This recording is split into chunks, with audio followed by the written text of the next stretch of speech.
All right, guys, welcome to the Merry Boozers RC channel. Tonight we have our special guest, Andy from RC Jetwerx, joining us.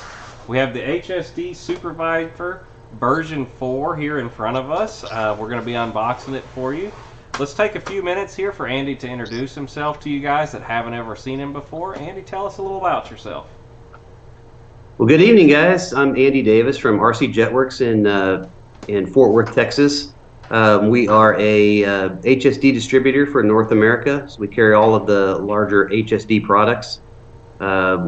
We started business about 8 years ago, basically as a battery, LiPo battery distributor, and we wanted to bring better batteries to the market 8 years ago. 8 years ago, there wasn't a lot of choices, and the customer service with batteries was just known to be terrible, and we wanted to kind of change that.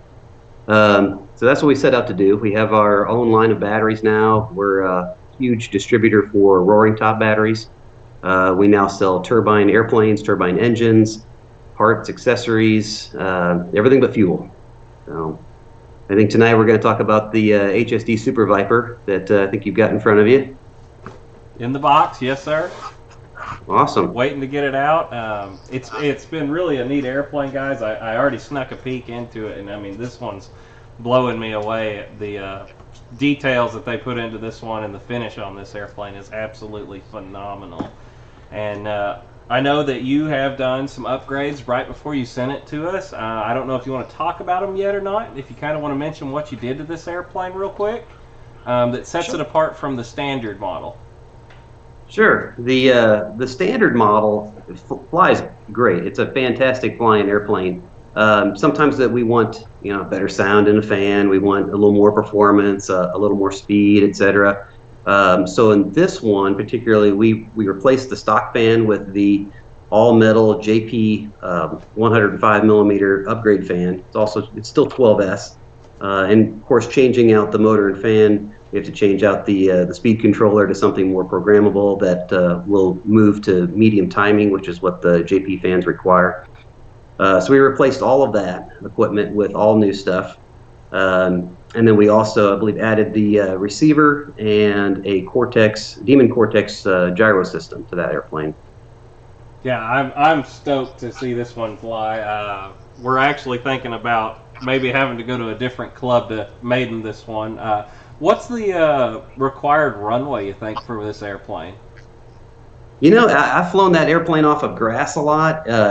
It has no issues really getting off the ground at all. I think I had a version 1 Super Viper EDF a few years ago that I put more than 400 flights on, completely stock, and most of that was from grass. It's a fantastic airframe. It takes 6S 5000 all the way to 8000 size batteries. It's got a huge fuselage for larger batteries than I think the standard 5000s. And I've flown it with as big as 8000 size packs off of grass, so I wouldn't worry about it at all as far as having enough room to fly it. Right. The airframe itself reminds me a lot of like an Avanti. A lot of guys are going to be really familiar with that airplane, and I have a feeling it's going to have the same really stable flight characteristics for somebody that's looking to move into something larger after they've kind of mastered that 90mm size airplane, and they want something that's the next level.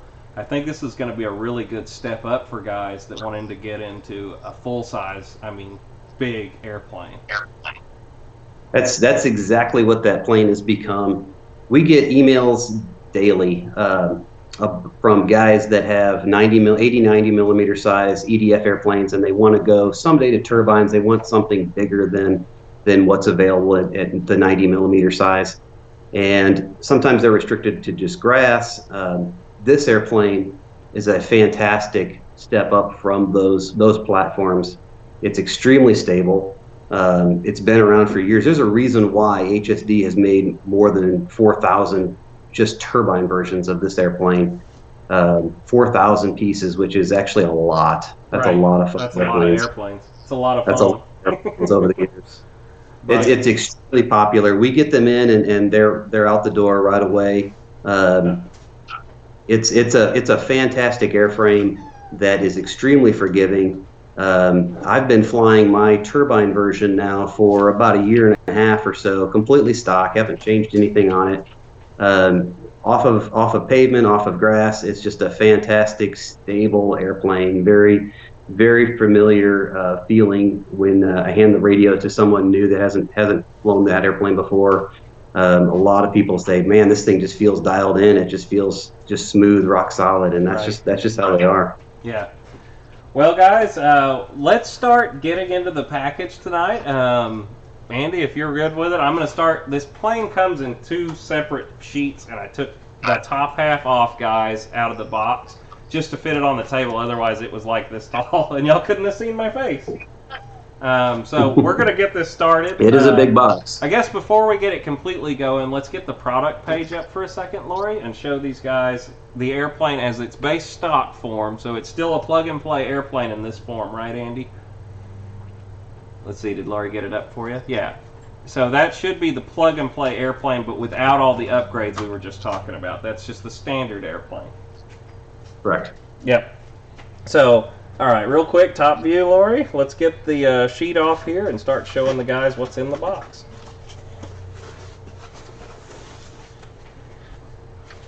Ta-da! You know, it reminds me a lot of like this paint job that I've been looking at. It looks a lot like the, what is it, the T45. T45, yeah, the paint job looks a lot like that. So, HSD owner manual here, kind of showing the rundown of how to put it together. I'm sure I'll be getting more and more used to this, but a lot of the hard work's already been done by you guys. Let's see. That yeah, pretty much just slap the wings on it. Right? So we're going to start getting stuff out of the box here. I see there's a Spectrum manual because Andy's already put the receiver in it for us before shipping it. All right. And this wing is big for an EDF. That's a big wing. Oh, I forgot to grab my scissors. Yeah. Lori will run off camera and get them for me for the next shot. I'm going to go and try and tear into this one. Hi-ya. When you pull the wings out, kind of just feel how sturdy they are. They're not your typical... Oh, I can already tell they're a lot heavier than a normal one, too. Yeah. Much sturdier. It's a different kind of foam that HSD uses for these airplanes, and it's engineered mainly for these turbine speed and size airplanes. Right, and this one's already got the brakes installed also, which is a really neat feature that you did. Yeah, electric gear, electric brakes. Right. All metal servo horns too, I see. Yeah. I mean, this thing is done up right, guys. Can y'all see that right there? The metal servo horns, all ball link. I like how they did this too, where the ball link is actually in between 2 pieces of metal to keep it ever from popping off. Really neat. I'm gonna set that Notice how, since you're looking at the bottom of the wing, notice how the CG is already marked there at the forward right end here of too, yeah. the plate. Yeah, plate for the retract Yeah, assembly. that's cool. So That's whenever I already go to balance it, I'll just hold it right there to CG this airplane. Yeah, it's pretty spot on too. Right, That's no a guessing. good to start. That's awesome. And I like the bullet connectors too for easily taking it apart at the field. Yes. Because this is going to be one of them ones, I don't think many guys are going to just fit this one in the back of their car in one piece. Yeah, you kind of have to take the wings off of it to take it home. Right. I might not have had to rip that bag. It looks like you already had it open for me. And the cat's going nuts off screen. Sorry if everybody can hear that. I had to put one of each of the control surfaces on to make sure that we had the gyro all lined in the correct directions. Yeah. So Lori says we have another question real quick. Let's get to Lori. Real quick, we were asked what kind of flight times we can expect. Okay, so the question is, what type of flight times can we expect on this? I've got 2 6000s, Andy, from you. Typically with, let's talk about the stock airplane first with the stock plan. With the standard 5,000 size batteries, you're looking at probably about 3 minutes. With the 6,000 size batteries, you're bumping up closer to 4. You can go even larger. You can go with 7,000, 8,000 size batteries. we've actually got our battery factory right now making 7,000 size batteries just for this plane. Man, that's going to be awesome. Now, in the configuration that I've got it in here, where you've done all the upgrades, what kind of flight time do you think I'll be getting? I think you'll be easily at 4 to 4.5 minutes, depending on how much left thumb you have. With those 6,000 size batteries, with that cooler running fan, I think 4 minutes. I'd set your maiden timer at 4 minutes. And I see that you even put one of the batteries in the box here. I'm guessing this is my onboard power here. Yes. 2200 2-cell, guys. RC Jetwerx battery right there. Get that back off screen. Yours probably won't come with the battery packaged in there, if I had to guess. Yeah, this was an upgraded airplane, so yeah, it came with a few more goodies that the stock does not come with.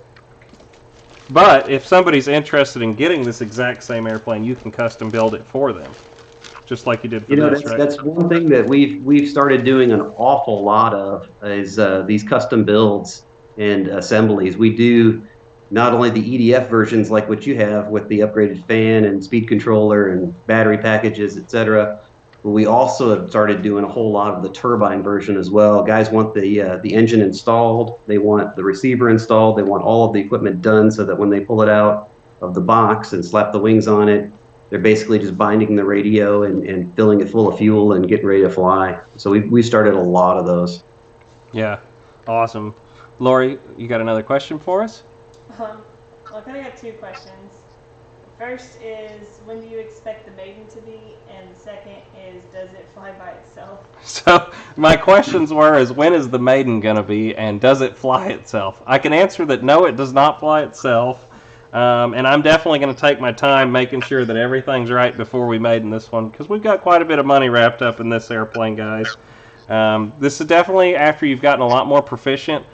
This is not going to be your first EDF, I'm guessing. Although it probably will fly really easy. I could see it being somebody's, but most guys aren't going to jump in whole hog on something quite this expensive to start out with. But they could. I could see this being an easy enough airplane to do it with. It is pretty easy to fly. I've had a lot of people say that they were amazed when they take the sticks of the turbine version, and they were kind of amazed at how easy it is to fly. Let me get into this. I know this is going to be hardware here. And Lori says we have another question while I'm getting this open. Hopefully y'all can see what I'm doing. So this looks like all your mounting screws and an extra servo horn. Yep, should be some spare hardware, and then yes, all of the mounting hardware. And then your connector to hook up your batteries. Yep, that's the high voltage Series Y. Right. So you're going to take and hook this into your batteries, and then you're going to make your connection with these, correct? Correct. A lot of guys experiment with taking the HSD plugs off of the ESC. We don't recommend doing that. We've run into some power problems when guys run all EC5s through that airplane. It's a lot of voltage, and for some reason there've been some power hiccups. So we've decided to stay completely with the stock 7mm bullets that HSD includes with the plane, and we just have come with we've decided to make the wiring harness with EC5s connecting to the battery. That way the battery is a little more versatile for guys to use in other planes. Okay.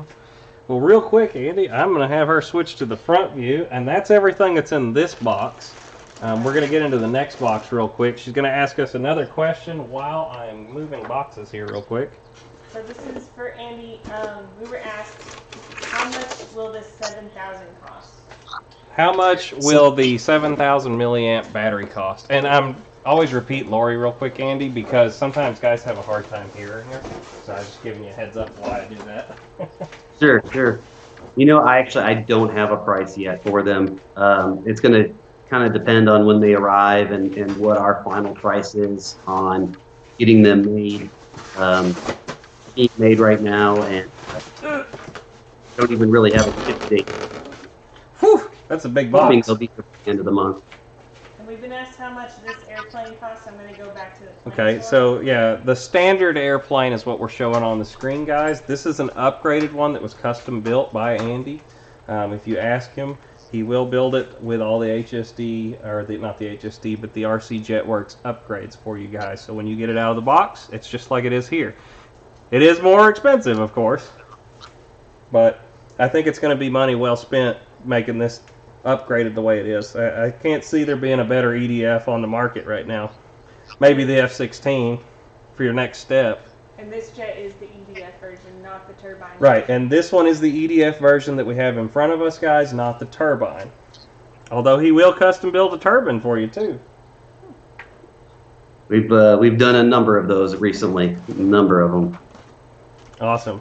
Lori says we got another question real quick. How does this one compare to the HSD F16? So the question was, how does this compare to the HSD F16? Well, as far as the quality goes and the packaging, it's about the same. The airplane is got the same paint quality. It's got the same interior packaging with the box. All redesigned this year to improve on the shipping and making sure that it arrives to the customer safely. As far as the flying characteristic of the F-16 versus the Super Viper, well, it is a scale jet. It does weigh about a pound more, pound and a half more with the batteries in it. And because the landing gear is a shorter wheelbase and is more narrow, has a more narrow stance, it is a little bit more difficult and challenging to fly off of grass. And we actually don't recommend to guys that are stuck with grass only to go to the F-16. We highly recommend the Super Viper over the F-16 just because of the grass issue. The F-16 is a scale jet, and it will start to, when you put both airplanes at slow speed, the F-16 will stall before the Super Viper will. It is a little bit faster than the Super Viper in a dive or with under a lot of power. I don't recommend the F-16 as the first kind of step to a large airplane. It kind of tends to be a little bit more of a learning curve for guys that are the first time going to such a large 15, 16-pound airplane. When guys have only flown 80, 90 millimeter EDFs that weigh, 7, 8 pounds at the most, jumping, basically doubling that weight is sometimes a learning curve for them. So we recommend kind of starting with a Super Viper, which is immensely easier to fly. They both fly great, but I certainly recommend the Super Viper to someone that's kind of stepping up for the first time to larger airplanes. And it's kind of the same thing when guys ask us. I mean, I get asked every week, what airplane should I go to? I've been flying Warbirds, I've been flying this. I'm ready to step to that next level, and I would never recommend a scale F-18 or an F-16 as your first EDF. I always go back to an Avanti or a Viper or any of those other airplanes, the sport jet style. And this one's neat because it's a sport jet, but it comes painted up like a T-35, right? T-35. I got one sitting in there. I think that's right. And so you still get that military look. I never was a big fan of the regular sport job or regular sport paint job, but this one, I mean, I loved the way this one looked when I saw it. I got to see it for the first time when Ryan had the Turbine version on his channel with you down in Texas. And I actually was in love with that paint job, and I'd never seen it on any of the websites. So we just had to have one after seeing it. So it's kind of cool to have it sitting here in front of me now. This has a very distinct smell to it compared to a lot of other airplanes that I've opened too, which is kind of funny. I don't know what it is, but it's not a bad thing or anything. I'm just saying this one smells completely different than any of the other airplanes I've opened. I don't know what that is, whether it's the glue they use or what. Yeah, I don't know if it's the glue or if it's the foam, but I've noticed that too on all of them when I've opened them recently. Right. They smell different than most EDF airplanes, so odd thing to talk about, I know, but it's there. Let guys know. They're going to be like, oh, it does smell weird when one of them gets it. Well, I guess Lori says we have another question. One more question. While we were talking about the upgrades earlier, they were asking what is the cost of the upgrades and how much is the whole airplane after the upgrade? Okay, so Andy, if you want to answer that, guys, I'm going to start getting the fuselage out. So the question is, what did the total cost of the upgrades as we have it setting here, if somebody wanted to have one bought and upgraded by you guys to do what we did here with the JP fan and the upgraded ESC and the receiver and everything mounted into it, ready to go? Yeah, actually, it's all on our website. We basically just charge for the components to be installed, the regular retail price of the components. So I think that ESC is, don't quote me, I have to look at the site, somewhere in the neighborhood of $230. And I think the fan is somewhere south of 400, 375-ish. Right. We charge labor for the installation and the work to put it all in there. Typically, labor is around about $100 an hour.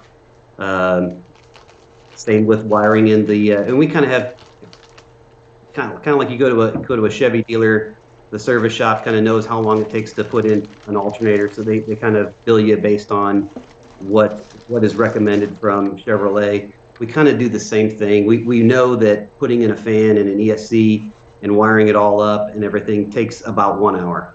To put in a receiver and to do a full gyro programming and setup and everything takes about 1 hour, and that's typically how we build these things. Right. Other than that, there's no like extra charges. There's no extra things. You can kind of look at the components on the website. You know what the engine costs, for example, from on the website, and we basically charge about 1 hour of labor to put in a turbine engine. We don't, however, install engines or components that are brought to us. So I get that question occasionally. Someone will pick up a used turbine engine somewhere, and they'll want to ship it to us and have us install it in their airplane that they're buying from us. And we don't do that because we don't know where that engine came from. We don't know how long it's going to take to put in there, what it comes with, what it doesn't come with, parts, that kind of thing. Some things aren't compatible, and we found that that's kind of difficult for us to do, so we avoid that. But as long as you get all the components through us, we're happy to put them in.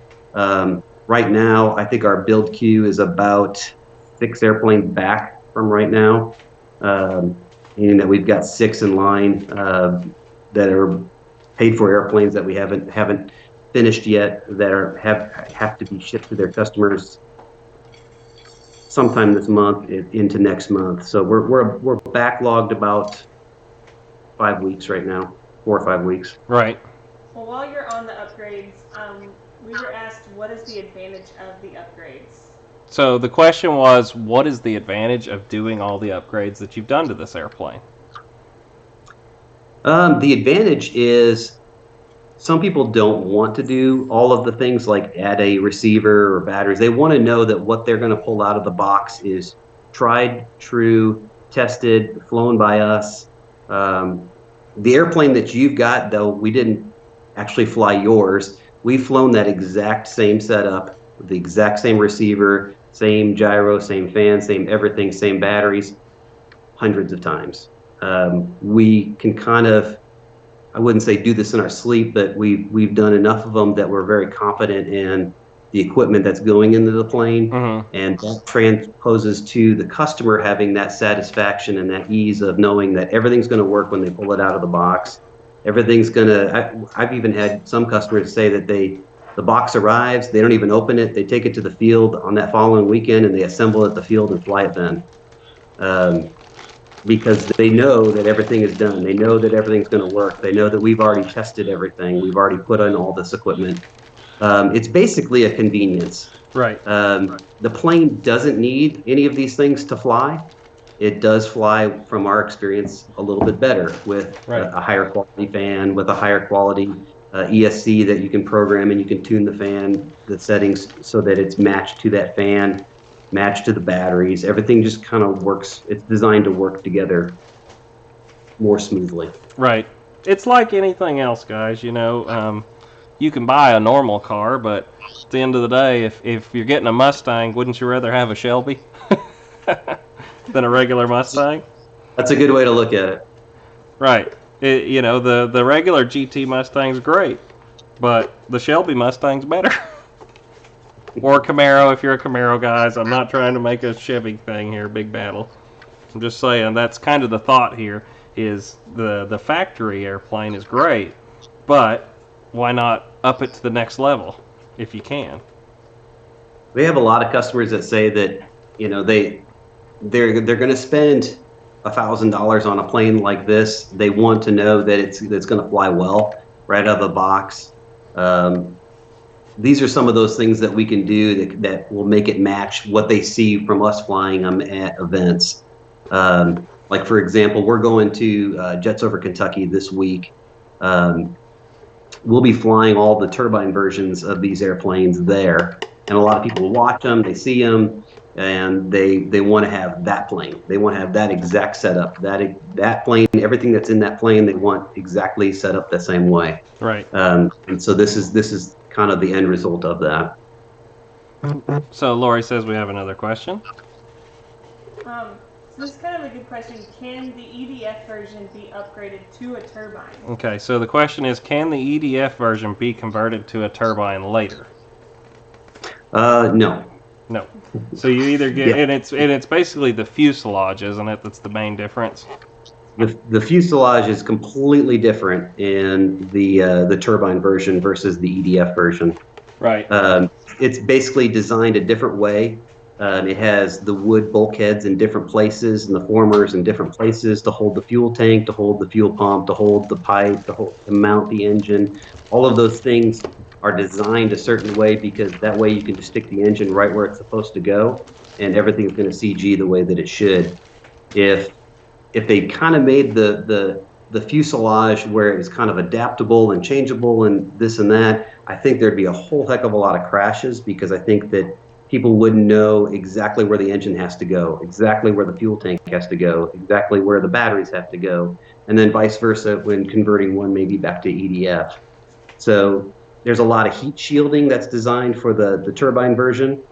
A lot of just air to cool the pipe and to cool that area that the EDF version does not have. Those things are all designed into the airplane, so they're not convertible back and forth from EDF to turbine and vice versa. Right. Cool. So Lori says we've got another question. Are the Super Vipers in stock, or when will they be back in stock? The question is are the Super Vipers in stock right now, or when will they be back in stock? So they are all out of stock right now. They were immensely popular. We sold out of them a whole lot sooner than we expected. We're in the process of putting together another shipment from HSD right now, and there are some other things that we're putting into that shipment other than Super Vipers. Those of us that follow the HSD product line, they're finishing, or they finished the design of a turbine-ready T-33. Which is their next jet, and we're going to be getting a bunch of those, and so we're kind of designing our next shipment around when those are going to be ready. We'd rather not have two separate shipments. We'd like to put all these together into one big boat. It is. So they should be back in stock, we're hoping, in the next month or so. Sorry to make all that noise. I'm getting rid of the phone real quick. Because now we're on to the main piece here. Lori, are we all caught up on questions for the moment? At the moment, I believe we are. Okay. So I might try and just kind of slide some stuff together here in a minute so we can get a look at how big it is. But here we go, guys. I'm going to try and get this off to show this last part. Andy, is there anything else you'd like to discuss with the guys right now for a minute? No. I think you're doing a great job unpackaging it. All right. Yeah, it's cool. I really like this. It's where they can see it. So if you want to talk them through this, I'm going to hold up the inside of this so they can see what you've done actually in here. Okay. This way.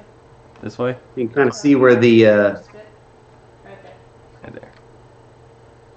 So in the earliest versions of this airplane, they had all of that electronic equipment back where the batteries are now. And so it kind of limited where you were able to put your batteries. Everything's been moved forward now, so you can get the batteries back and larger batteries back further.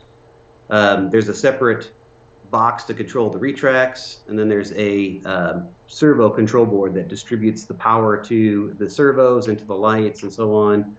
You can see the receiver low in the lower right-hand corner, and then the Cortex gyro to the left of that. So, receiver. Let's see, I'll point at stuff and you can tell them what it is. Okay. It's hard to see. I think that's the retract controller, that silver box. Yep. And then we've got this. That's the servo power distributor. Servo board is what a lot of people call it. We got the black X-shaped thing here. That's the gyro, right? The vortex. That's the Cortex up in the front there. Cool. And then I'm gonna guess this is a BEC type deal, or is this a retract controller? This clear those part. two items are, one of them is a BEC and the other one is the brake controller. Ah, gotcha, brake control. I've never had an airplane with a brake controller, so this is new to me on that. And I see that you mounted one of the antennas here, and then you've got another satellite on the front firewall. Hopefully I can see that, but he's got two satellites mounted. So cool. I'm going to set this down for just a second. Lori says we have another question. While we were on the upgrades still, someone asked what upgrades you would recommend. If they didn't want like all the upgrades, which ones would you suggest the most? So the question was, what upgrades would you recommend if somebody didn't want to do all the upgrades and could only afford a little bit of them? What would be the most important upgrades you'd make? Well, sometimes that's kind of dependent on where the customer flies. Guys that tell me that they fly off of grass, typically we're recommending either a jet fan or the JP fan. And usually when they're on grass, we recommend the JP fan just because it's metal, takes FOD a little bit better than the carbon fiber jet fans do, and they're a little bit lighter. When you're on grass, we typically want to keep the plane as light as we can, and the JP fan is actually very light. It's lighter than the stock fan is.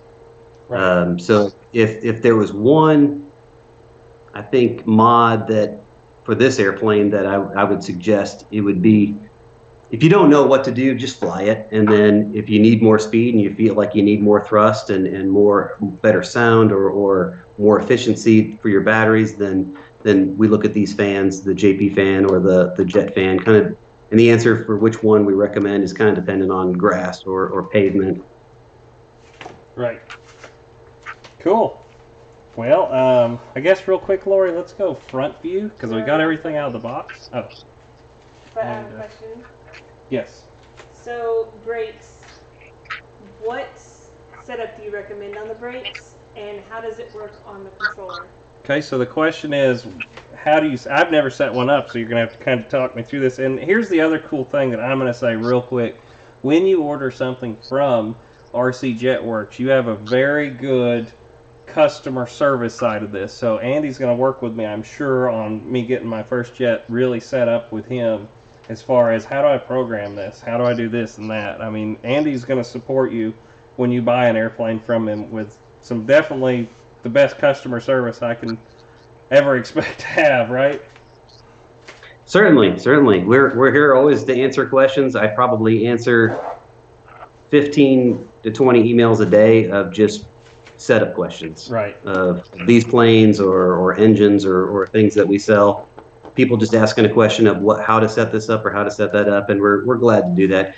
One thing that we do at RC Jetwerx that we're proud of is that we all fly these planes. Everybody at RC Jetwerx flies these turbine planes, these large EDFs, and we want all of our guys to have a lot of stick time on these so that the way they can answer these questions when they're at events or at the field.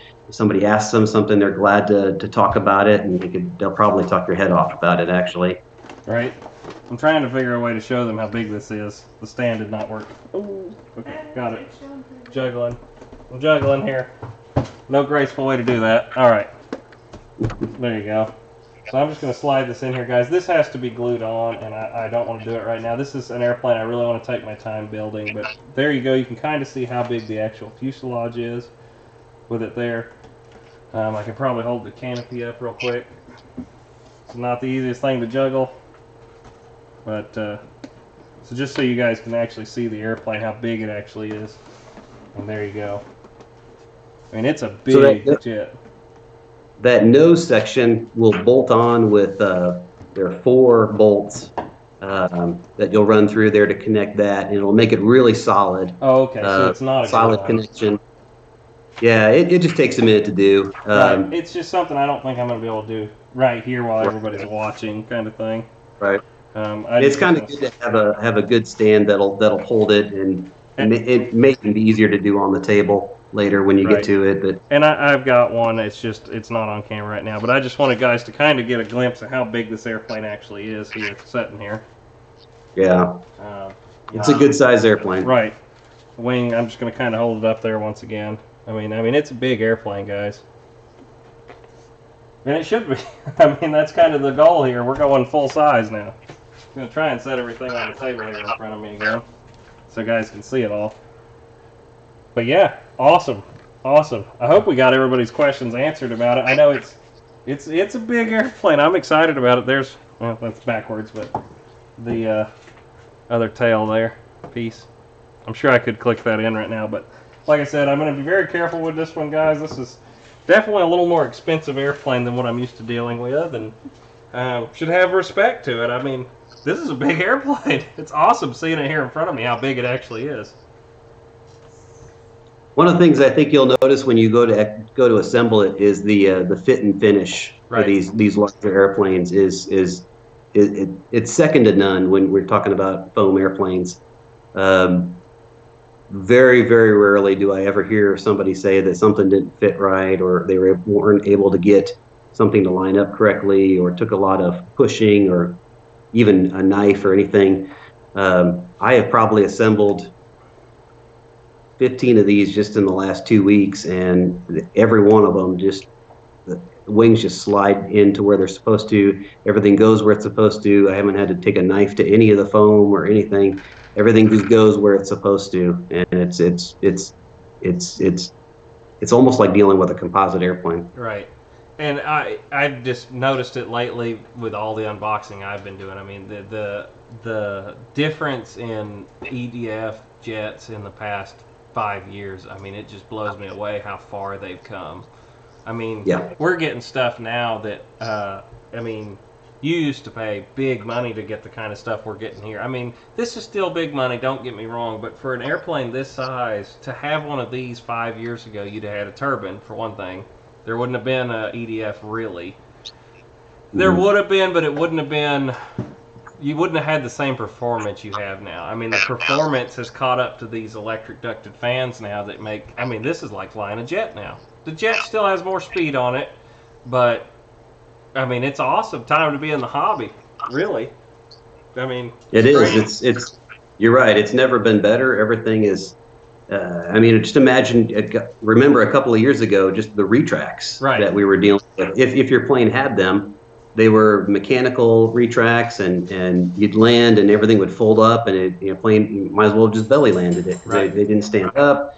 Or they were just wire sticks. You didn't have suspension on everything now. It has suspension struts. Aluminum suspension struts and landing lights, and this one's got lights on it too. It just blows me away where we've come to. So Lori says we got another question. Yeah, how do the brakes work? So the question is, how do the brakes actually work, Andy? And I can't get mine out to show you guys because I haven't put the airplane together. We'll have to do another episode after this all goes together so we can talk about that some more. But I know the brakes are on the other side right now, correct? Sure.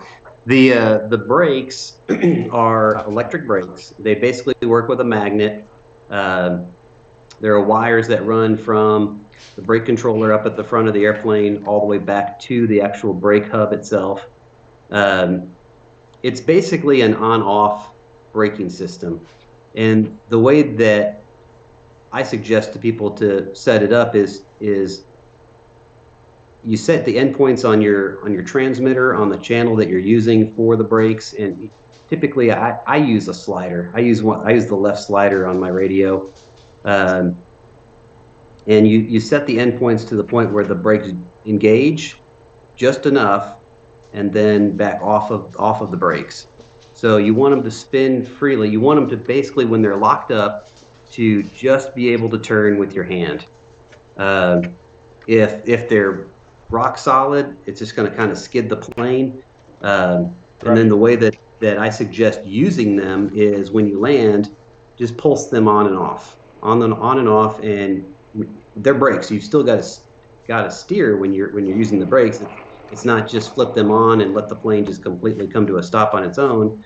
You still have to drive the plane. It's on the ground. Right. So steer with your rudder and on off with the brakes till it comes to a stop. They're designed so that the older brakes would, if you left them on for too long, they would burn up. These have a circuit protection inside of them that if they're on, I think for more than 60 seconds, they automatically shut off so they don't get too hot.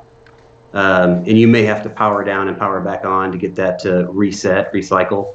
So the way that I suggest to people when they're setting up the airplane is when you're plugging everything into your receiver, do the brakes last. Do the brakes as the absolute last thing that you're doing, and that way when you plug it into your receiver, have your radio right next to you so that you can make sure that you don't have them stuck on or stuck off. You can, if you hear them buzzing, get them turned off because they do build up some heat. Right.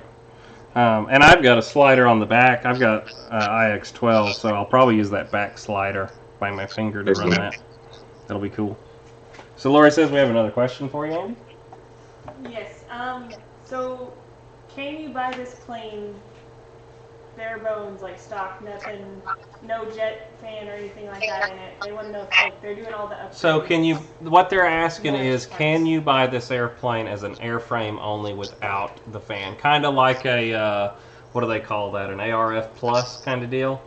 Say they wanted to put their own fan and everything in it. The answer is no. Okay. HSD gives me basically two options. Airframe only, which is just the foam by itself with not a single electronic in it, or completely plug and play. But do you sell it with the option of just airframe? We do not. You do not sell it as airframe only. We have found that the cost of shipping the airframe to us is the same as shipping an entire plug and play model, because it takes up the exact same footprint in the container. Right. And yeah. It's just too expensive. If we were to sell them as the bare foam by itself in the box, I mean they're $400 or $500 at that point. You can buy the entire airplane for $850, $900. Throw the page up again, but can show them the price. And this is, oh, it's for it. Never mind. I can't see the screen right now. Okay. Well, is there any other questions, guys? While we still have Andy on the phone, I mean, I'm not trying to take up too much of his time tonight, but I want to make sure all your questions are taken care of. Can you use the JP fan in this plane? The question is, can you use the JP fan? And you definitely can. I can answer that because mine has one in it. So this one, for guys that are coming in late, this one already has the fan from RC Jetwerx. He actually installed it before sending it to us, and we were talking about that earlier. I guess we could recap that real quick if you want to tell them again about your offerings of how you can upgrade their airplanes when they buy them from you. Certainly. So this airplane is upgraded. It has the upgraded fan and a speed controller to match it. This one was shipped with all the batteries. I think maybe 2 sets of batteries, wing bag, a couple of spare parts. It came with the receiver all installed and all wired, the gyro installed and programmed, which are all services that we do at RC Jetwerx. We don't charge anything extra for the parts. It's the cost of the parts, the same retail if we were shipping the part to the customer, such as the fan or the ESC. We just charge a shop hourly rate for the labor to install the equipment. And we typically know that an engine takes us about 1 hour of labor to do, typically. We know that a fan and an ESC swap out and reprogramming and setup takes about 1 hour for us to do. Receiver wired, programmed with a gyro, etc., is about 1 hour, and we typically charge about $100 an hour for any of the labor. So all of these things are, you know, I don't know if we've ever done two that are exactly the same. Everybody wants something slightly different. They want this receiver, or they want that receiver, or they want this gyro, or that gyro, or this set of batteries from us, or this engine, or that kind of thing. So they're all slightly different. It's almost like every single customer's, I guess, want list is a little bit different than the next. Right.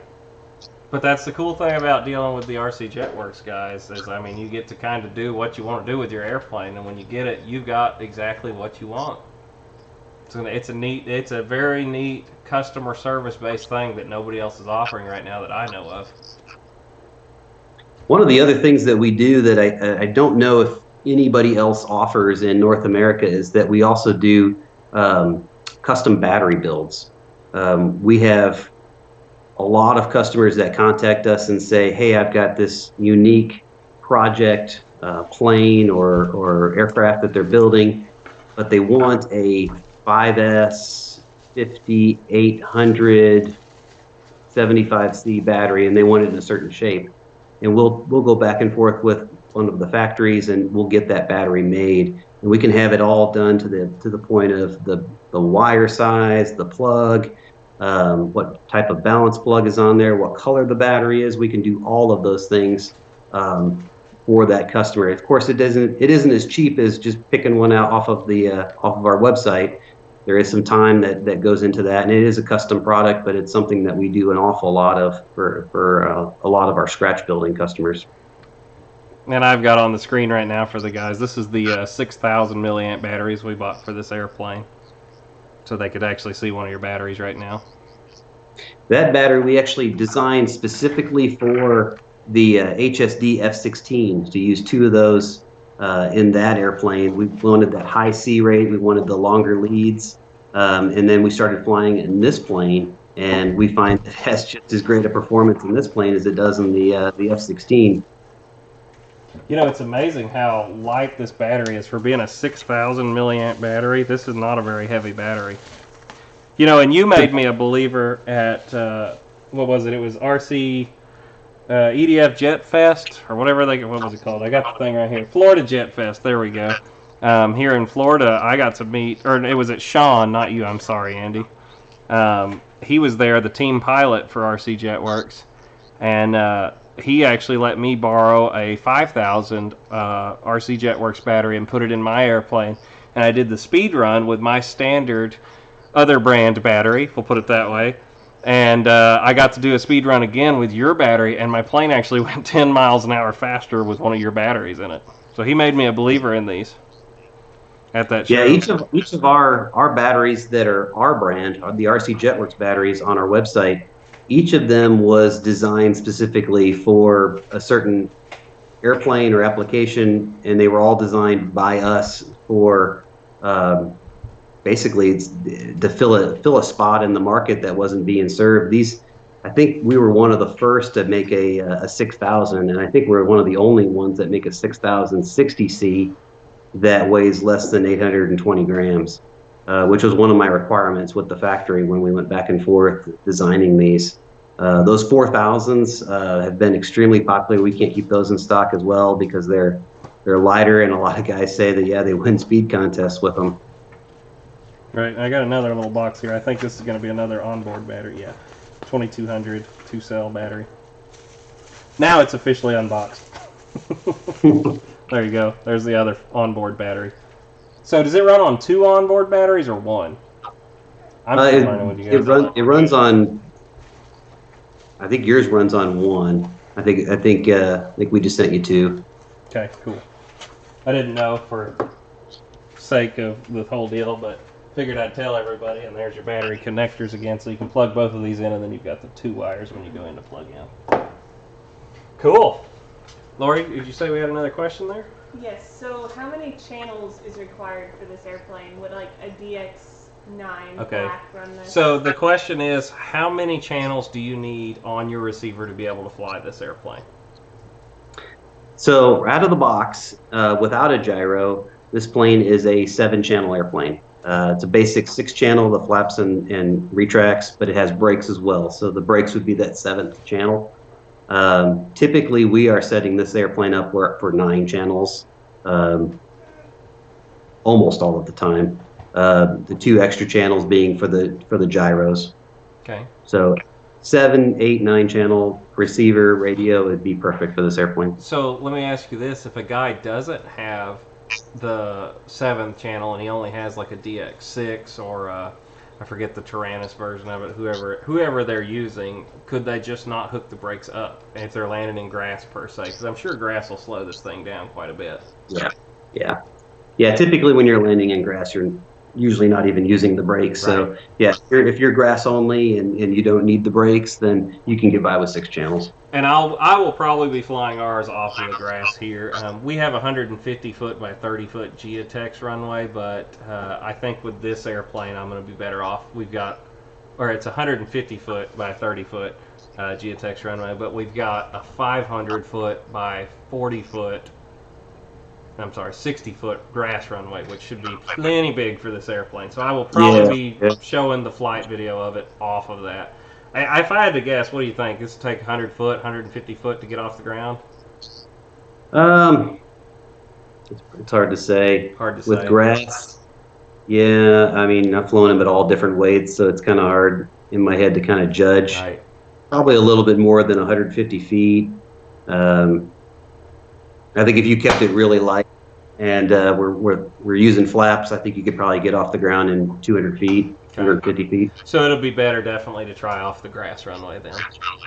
Yeah, I would suggest you. Yeah, if you have a 500-600 foot grass strip, I would suggest that. And we shouldn't have any issues. It looks like the retracts are pretty beefy in this thing, and it's usually pretty well manicured. We're in Florida, so no problem making the grass grow here. So Lori says we have another question. You're popular. Yes. So it's kind of a grim subject, but what is the crash durability? What is the crash durability? Well, I don't know of very many airplanes that can crash and be... This is a hard question. Yeah. There's plenty of parts available, let's put it that way, if you did smash it. But I don't think this is an airplane that somebody that's crashing a lot needs to look at. I think you need to still get your feet wet with something small, learn how to fly a little bit before you get into this. Most guys that are getting into these have kind of moved past the dumb thumbing of it as much. I'm not going to say it doesn't happen. It can happen to me tomorrow, but I'm guessing you carry all the spare parts as they come in. Of course, it's out of stock right now, but I'm sure you have spare parts right now. So what we do with spare parts is you're right. Typically, most of the guys buying these planes aren't crashing a lot and needing wings and so on every week. Typically, we will stock all of the electronic components for these airplanes, such as the retracts, the servos, the servo boards, the BECs, the brake controllers. We typically always have that stuff in stock. As far as the foam parts for these airplanes, we've started stocking some of the more common things, such as the nose cones or the canopies. Sometimes somebody will get their canopy stepped on at the field or something like that, or the wingtip missiles on the F-16 might get broken off, so we're ordering those. But we're typically not stocking fuselages, most of the wings. We are going to be stocking some of the Super Viper wings, but we're not going to stock every single color of the F-16 wings. They're larger parts, and they end up costing a little bit more to make, and then they cost a lot to ship. And so we're finding that it's expensive for us to get the foam parts to store here. Like I mentioned, the cost in ordering the airframe only kit ends up just almost being so expensive that it's kind of not something that we're doing right now because it's not cost effective. Right. If we were to stock every single foam piece for every single one of these planes in every color, it would be extremely expensive. Yeah, I understand.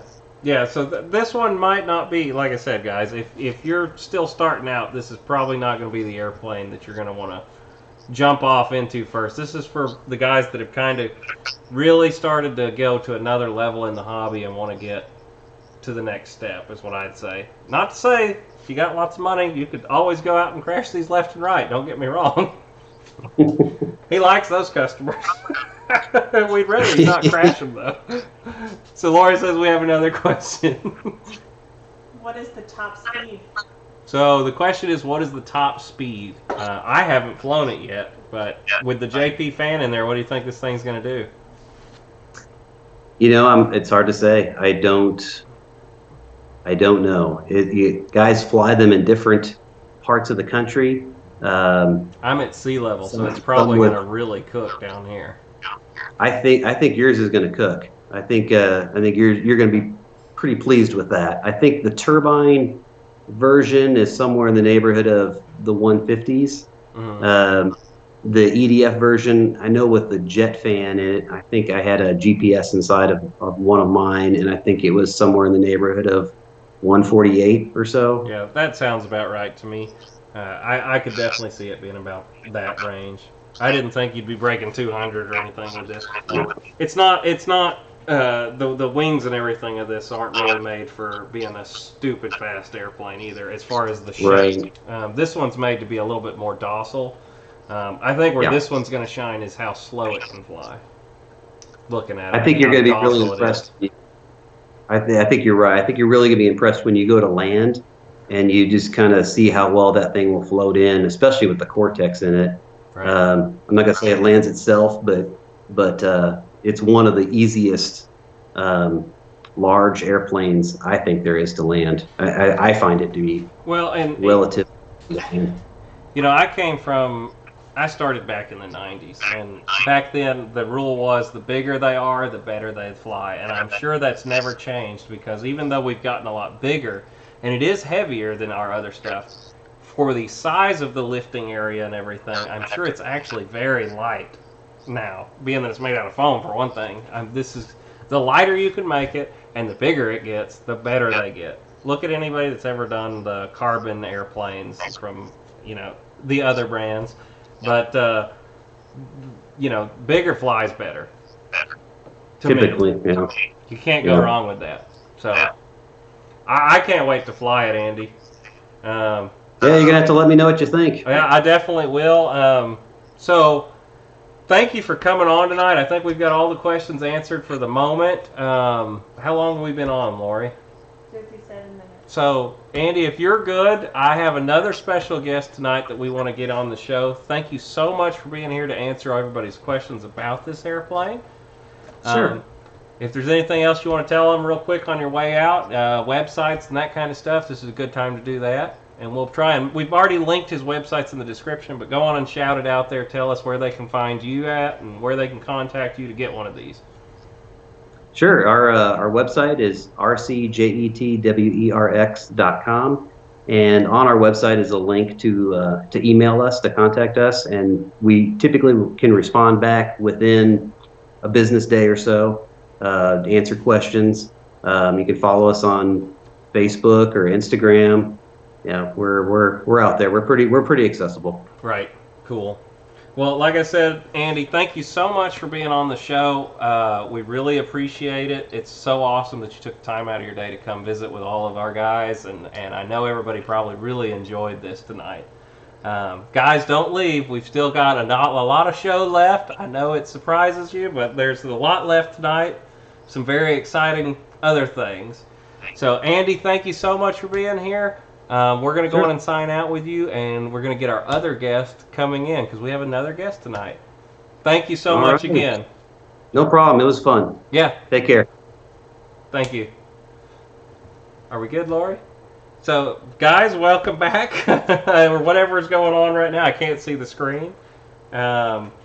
So I hope y'all enjoyed the unboxing video of the HSD Super Viper. We have another special guest coming on in a minute, and I want to make another announcement right now. Oh, hopefully y'all can't hear what's going on in the headphones. I have no idea. Anyway, there is a thing setting behind me. I don't know if any of you guys have seen it, but this is the first of the Boozer's 1,000 subscriber giveaway airplanes. Whoa. Whoa. Sorry, just take your ears out for a second. Whoa. Oof. Is everybody still hearing me okay? So, sorry, it's very confusing. I'm going to take my headphones out for a second. I had audio going in them. So, just to show you real quick, we got the Panther from Free Wing. I've got to get it all unboxed and get it painted for whoever the new recipient's going to be. That's going to be a whole heap of fun doing that for you guys. I hope y'all are excited. We are at 930 subscribers last time I checked, so we're only 70 away from the first Boozer giveaway at 1,000. I'm planning on doing a second one afterwards. I'm not ready to quite announce yet what it's going to take to win this airplane, but I know this. You're going to have to be subscribed. You're going to have to be checking out the channel every week. And you're going to have to be present in the live chat when we give this one away. But I've still got to tell you how to enter it, and I've got to do that later. We're not quite at 1,000 yet. So I'm hoping you guys are really loving the show. You know, I've had just such a good time the past couple months getting everything going the way it is now. It is just awesome. Awesome, awesome. Lori, do we have our guest on the line yet? Not yet. Not yet. Okay. Well, we'll keep talking for a minute. I forgot to get my iPad tonight, so I can't see what you guys are saying. And I don't know if I can get into it with this, because I was going to keep keeping up with you for a minute. Keep on keeping on. Y'all want to hear some singing while we wait? I better not do that. All right, here we go. I got it here. I'm going to look at the live chat for a second.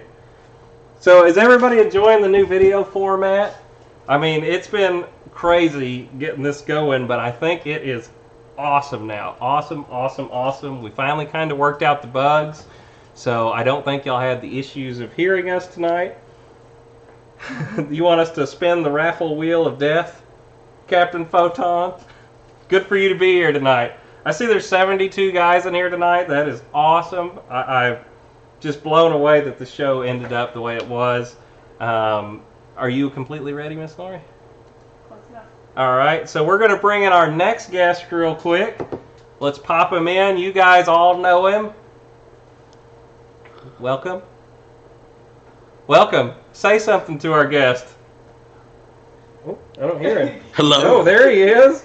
So welcome, Violet Ryan. There it is. What's up? What's up? How are you? I'm doing great, man. We had a great time unboxing this plane tonight. It is astonishing. I'm so jealous that you got to fly the Turbine version once before. Oh, man. Awesome. Yep. It was fantastic. I'm trying to figure out how to see this big screen right now because I see a lag. Oh, yeah? Are we not sharing screens with you yet? I'm sharing screen. Well, it's just tiny. Oh. What do I do? I don't know. Are you on a... I got it. You got it. Kinda. Okay. Sorry, guys. We're still working through the technicalities of this. I'm just so excited we finally figured out how to do this. It's so awesome, man. So awesome. For real. I know the guys at the bottom are just blowing up the chat now, too. It's awesome. Guys that are here, blow up that chat for Ryan being here. Show him all the emoji love. I know he loves that. Yeah, it's a good way to see what's going on, isn't it? It is. And I'm kind of watching it too on my phone. There we go. There we go. So yeah, you guys see why Andy's top notch. Oh yeah. I love that guy. Like, love it. Texas, we go visit whether there's a show or not, and we hang out with Andy and Dennis Farley and Dave Hawker and Scott Millspaw and Flying Ant. I'm sure there's other guys I'm forgetting, and we just have a ball. Yep. I see the emojis. They're Thanks, just blowing guys. up down there. Oh, Wesley, I've been trying to hold out on one of those things for a while. and I'm gonna have to. Look at how big it is. Oh my gosh! It's You know what? massive. One thing you guys didn't touch on, which I kept saying in the chat, that the retracts on this thing. First of all, those wheels, they're bearings, Right. So they roll out like forever, no crazy weird resistance. But the retracts, the suspension is true oleos. Oh, she doesn't So- have a top view. Here, I'll do it from this way. Okay. Right.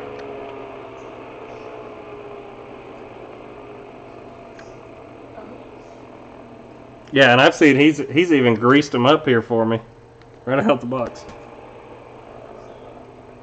It's awesome. Look at all those emojis. Dude. I mean, if I got paid by the emoji, I'd be about to Right. retire. I think. This might have been a good night for us if we would have been able to monetize, right? But we're close. Yeah, We're getting there. you are getting there, man. But man, Oh my goodness, look at that thing, dude! I can't believe it. And you know, he went out of stock. I just put up that turbine video. It took me forever to get it done. And then the response from the community was pretty good, and I think that's maybe why you and Kevin right, ended up right. couldn't stand it. You had to get this one, and then look at it in person. I know. I got to tell you, first time I saw one of these things was at a show. It was at Jet Jam. It was hotter than Hades, and I was walking around with James. I said, "Look at that composite sport jet. Looks like a T-45." And Andy's like, "It's foam." I was like, "You're kidding Right. me? No way." Yeah. And it's amazing how it's first of all, it's painted white and it stays white, which is not very common. It looks amazing. It gets beat by the sun and still looks amazing. It amazingly doesn't gator like other stuff. We're not just making this stuff up, guys. I mean, it's true. It really is remarkable. And yeah, transport to the field in pieces. So when Andy brought that turbine one for us to fly, and I got two videos on my channel. One's a more in-depth kind of introduction, and then the other one is Flying Ant and Captain Mike flying, where you kind of get to see the process of the turbine startup and the differences a little bit. But like they said earlier in the show, which was great tonight, there's definitely a difference between the fuselage. And I do not think the turbine version has that cheater. There's no reason for it to. It only needs air to cool the pipe. Right. It kind of makes its own thrust. It doesn't have to feed the fan like the electrics do. Right. But dude, it's the Carbon Z of big badass jets. Right. It really is. The foam is amazing, and I really didn't get to ring one out like I wanted to, but you got to watch Flying Ant fly it because he really didn't hold back at all. Me and Mike were really respectful and conservative when we flew it, but Flying Ant really kind of put it through its paces when we were in Texas. I guess real quick, speaking of Flying Ant's flight and Captain Mike, how about we just show the guys that flight real quick? What do you think of that? Say it again, man. You were cutting out a little bit. Okay. Speaking of Flying Ant and Mike flying this plane, how about we just show the guys the video real quick? Hey, that sounds good. So we'll kind of stay quiet for just a minute, guys. We're going to let you see the Flying Ant and Captain Mike flying the turbine version of this right now. It's our first time ever doing this, so hopefully the audio is good. Let us know if there's any issues. We couldn't get Morgan Freeman, so I had to get a narrator from Hollywood. He's pretty good, though. All right, let's do it, Lori. There it goes.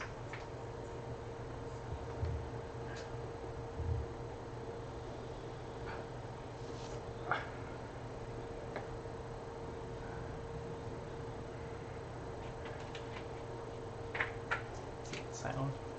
Can you hear it?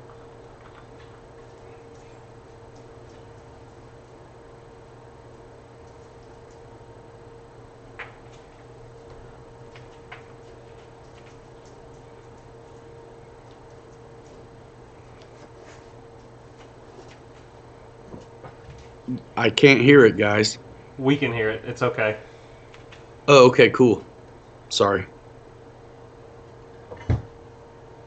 I'm just going to let them all listen to it. See it how it is. No sound, or is there sound?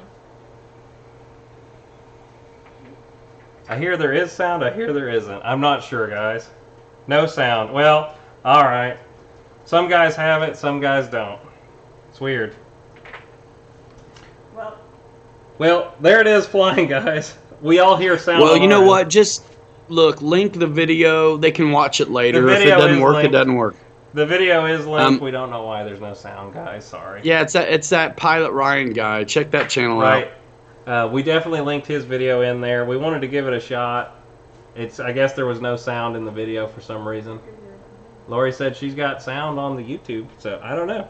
Well, either way, there it is. Software's funny, guys. You know how it is. Like that music that was in my stuff, I never heard it until it went to YouTube. But it was there the whole time, apparently. All right. Well, can y'all hear us now? Let's see. Should be back. I don't see why there wouldn't be a problem with no sound now. It's still popping up. Oh, yeah, we're good. We're good now. Okay. Well, we're good. Anyway, he got to fly it. I wanted to be able to show you tonight. We'll have to figure out why there was no sound on the video when we put it up. Learning curves. That's right. So. That's right. But yeah, go check it out. I did 2 videos. One where I got to do my first flight, and I think it's a bit of an introduction. And then Flying Ant and Captain Mike, they flew it as well. And Andy was very gracious. And we all really respected it. It was the turbine version, and he took it off and landed it for us. But you can see this thing just come in like a feather. I mean, it's one of those planes I'm not done with. Right. You know what I mean? Right. Me neither. I got my hands on it, but not enough. I plan on wringing it out. Don't worry. Dude, it's gonna be. I look. I mean, honestly, dude, it's an Avanti. It is. Look at it. Yeah, the shape of it. I've got one sitting right there. It's an Avanti, dude. It's got the keel underneath. It's got everything but the little turned up wingtips. That's it. Yep. That's a classic sport jet shape. I can't, dude. I gotta get you, son of a gun, Wesley. I gotta get me one of these. Man, I'm excited for it. It's gonna be amazing, and I'm sure with all the upgrades in it that this thing is just gonna be. My goodness. The pinnacle. It's got to be the pinnacle of electric airplanes right now. This thing. I mean, I can't. I'm gonna have to get one and just not film it on purpose because it would be silly to both of us do it. I guess we both. Oh, you could definitely do it. These things take a while to come in. I was thinking about it actually. That way we can get both. These things take a while to come in. I mean, they're in demand. Right. And then a guy like me makes a video and we get some press on these fantastic flyers, and then a guy like you makes a video and get some more press on it. You know, the funny thing is this version 4 airplane that's sitting here in front of me, man, there's like no videos out there of it. I mean, there's yours flying the turbine, but the electric version, there's the older ones. Rich Baker did one, or not Rich, the RC Informer. Is that Rich Baker? Yeah. He did one, but it's in a different color scheme, and I think that was the version 3 that he did. And he flew the pants off of it in his video, too. And I'm sure. The video we showed a second ago, guys, if y'all haven't seen it, we did link it in the description of this video. So definitely go check out Ryan's video of it. I mean, it's a couple guys having fun. Andy's in there Flying Ant. Captain Mike's in there. I know everybody likes seeing Captain Mike. Go check that out, too, after the show. Thanks, guys. Yeah. So, anyway, I'm excited, man. I can't get over it. You're gonna love it, dude. I mean, it goes together so well as well. There's some blind nuts, and you'll bolt that nose on, and then everything else. I mean, when he brought it to the field, it was just like you have it. The nose was on. It was bolted on already, and of course, so was the vertical. And probably the horizontal as well. But man, I mean, you guys see it. This thing is what we really never talked about on the show was, I think we did a live stream from Andy's house, Camp RC Jetwerx, after we had flown it in Texas. And we talked an awful lot about how the guy who has cut his teeth on 90mm jets and was wanting to challenge himself, stay electric, you got that option. or segue into turbines without mortgaging the house, these jets are the way to go. Yeah. You know, that was kind of, me and Kevin talked about this airplane quite a bit too, and kind of it came down to, do we want to go turbine, and do you want to have to get the fuel and everything else, or I got 6,000s now, 2 of them here, that I could still put in all my other airplanes and fly this still. So, I mean, you know, for the price of a turbine, you can buy a lot of batteries if you're an electric guy like we are, you know. Not to say turbine's not amazing or anything else. I know why a lot of guys do it. I mean, there's nothing that beats the sound of one of those turbines flying. But for a guy like me that has all these electric planes and I don't have anything else gas-powered, it just makes more sense to stay electric and just have more batteries for my airplanes. And I can fly this on... I don't see me... I can fly it on 2 5,000s also, you know. And we've got 5,000s coming out of our nose for all these 90mm jets. I have nothing against the turbine stuff, just like I have nothing against bigger gas, you know, gas planes and stuff. But yeah, I'm already in it with the electrics and the batteries. For me, it's electric kind of all the way. If I was going to go gas, I'd have to get some big throaty warbird. You know what I mean? That's what I'd do first. Right. Because the jets, even the electric ones, sound pretty legit. But yeah, man, what a fantastic looking plane. And you don't have to go with this one. I mean, this one's about $2,000 set up like it is. But if you go with the factory one to get your feet wet, I mean, what was it? It was $869. I mean, you know, it's expensive, but you're still only at the price of really 2 of the new F-18s. I mean, most guys have multiple airplanes. It's 2 airplanes to buy this one big one. Basically, is what you're looking at. You son of a gun, I'm telling you. The more I look at it, I can't stand it. It's one of my favorite schemes, too. Oh, yeah. I love that. The T-45 scheme is basically what this is. When I pulled it out of the box, I was like, hey, it's a T-45. This is the right paint job. I've seen in all the other ones. There you go. Lori's got it up on there. But I've seen the other paint jobs, and I never really was big on the sport jet paint job. But when they put this one on there, I was like, man, that looks so good. All of a sudden, it's like it got my attention. I'm not wild about most sport schemes either. Now, they've started to grow on me because I've flown a few now, and they're really fun. I almost got a chance to fly that little baby today, but I didn't get a chance. Instead, can I tell you what I did instead? Yeah. I took my kids, except the baby, and their 2 cousins, and I took that FMS Ranger 1220 out to a school, and I rigged up a way to drop a Woody doll off with a parachute. And so I kept taking that thing off and getting up, and the wind was blowing, so we'd have to go kind of far down and then release them and make the kids chase them. One got away, so it went all the way across the place and into a tree. And I went through a bunch of nasty, crazy weeds, and I thought it was going to be swamp, but it wasn't. No man's land, and I ended up finding that son of a gun, and I got it. But we had a ball. We must have dropped it. We'd have dropped it more if I didn't have to chase it all the way across one time. Yeah. But my boy caught it like twice. I caught it once, and then one of the cousins caught it another time. It was awesome. We had a member at our club that would do G.I. Joes. I mean, big G.I. Joes, and he'd drop them off of his gas planes, and he made his own custom parachutes, and those things could fly so far away that we'd have to go find them all the time. Oh, it was great. I had a Mobius hanging off a Woody already for weight, and the parachute I had looked legit. It's this big silk parachute. I think they use it. Have you ever seen them do it's like the way they'll launch a glider, where it's like a big crazy bungee, and then it's got a parachute on it that gives it the lift somehow, gets it up in the air. Right. You ever seen that? I've seen it, yeah. Yeah. It was either that or like some crazy, awesome big rocket. But it's a nice silk chute. I mean, it's nice. So yeah, we a couple hair ties, a Dynam servo, and we were in the money, dude. Geared Channel just like flipped the switch, released it, and that was it. So we'll do more of that. Lori says that they've got a question for us right now. Less of a question All right. for the request.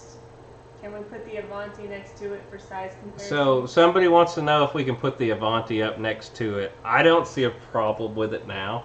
Yeah, Maybe just hold bring it on. over here for guys that are wanting to see what an Avanti looks like compared to this one. I don't see any issues with that. Do you, Ryan? Oh, are you still there, Ryan? Yeah, I'm here. I don't see a problem with it. Let's hold it up here, guys. So the guys that are wanting to see what the Avanti looks like next to it. Look, there we go, nose to nose. I'm going to make a big screen real quick. And the shapes are very similar, so I imagine it's going to be just as easy and docile to fly. High start, there you go. Joe, high start. And you guys who want me to video that with Woody, definitely it'll happen. But with the kids, I was like, I'm not going to worry about anything. Everything's so bloody documented for me all the time. Right. I was like, yeah, not going to worry about it. It's funny, look at how And we, different the cockpit size is on these airplanes, if I can get it out of here. yeah. But check it out. You got the keel. Now the Jetwerx, the HSD Super Viper doesn't come with wing rash like the Avanti does. This one's been flown a lot. The Avanti Here, Laura, you can have is. it back. There you go. I tell you, if somebody wanted to practice on something before they Got got this. me, Yeah. yep, that's You know, man, that's The it. other thing I probably didn't show earlier was the actual. Look at the cheater on this thing. It's like razor blades on the bottom of this. I know, isn't that Isn't crazy it cool looking? though? I bet it sounds gnarly going through the air. It makes me want to cook a hamburger. Yeah, it's like a big old spatula on the bottom of it. I bet it A little sounds bit. gnarly though. Dude, that big thing moving through the air is just so killer. Right. But there you go. Didn't say I wasn't fair and did it. But I mean, it's No, quite a bit man. bigger airplane. You're a son of a gun. I'm telling you. I'm thinking about what I got to sell to get me one. You Baxter. Hey, you know, how cool is it that we get to like hang out Saturdays and Sundays now though with all Oh, our man. buddies, and now me and you get to actually talk, and I mean, this is so cool to me that we even have this ability now, you know? Oh, I know it. I know We're it. on different I, sides of the country and we get to talk to each other. Well, I think next time there's a release, I'll be able to have our man Dan from Minnesota at Hobby Zone on. Right. I think that'll be fun.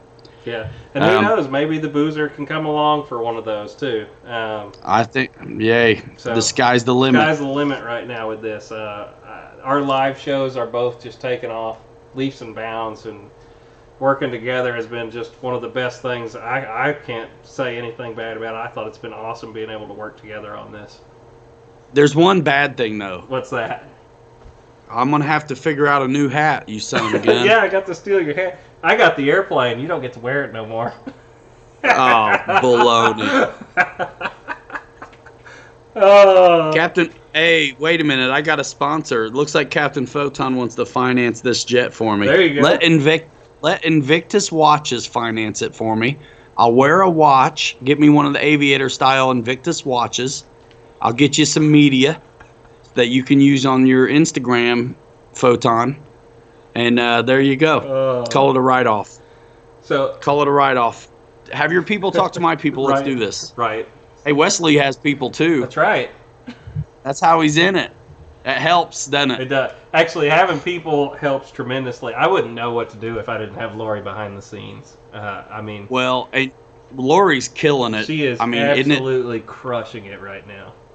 You're like live from NBC Studios, and I'm like junk joint on an island with a ham radio. Hey, we're getting you there. Um, We are going to get you there, man. and you got Kevin Farros, who's like the guy on Charlie's Angels that you never see but talks through the speaker. right.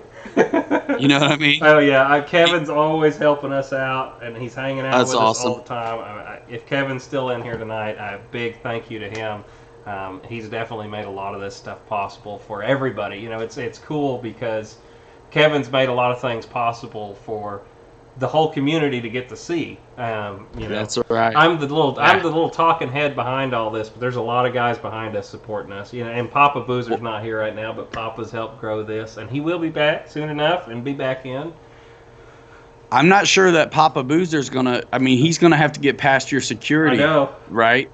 He's going to be blown away the next time he does a show with us, because when he did the last show with us, we didn't have the cameras everywhere. We didn't have... He's going to die. Yeah, I mean, it's so much different. Being able to talk to you live, or whoever the guest we have is, and you know, guys that are in the chat right now, I plan on having a lot of the guys from the community that I've got to know coming onto the show. I can't promise it's going to be every week.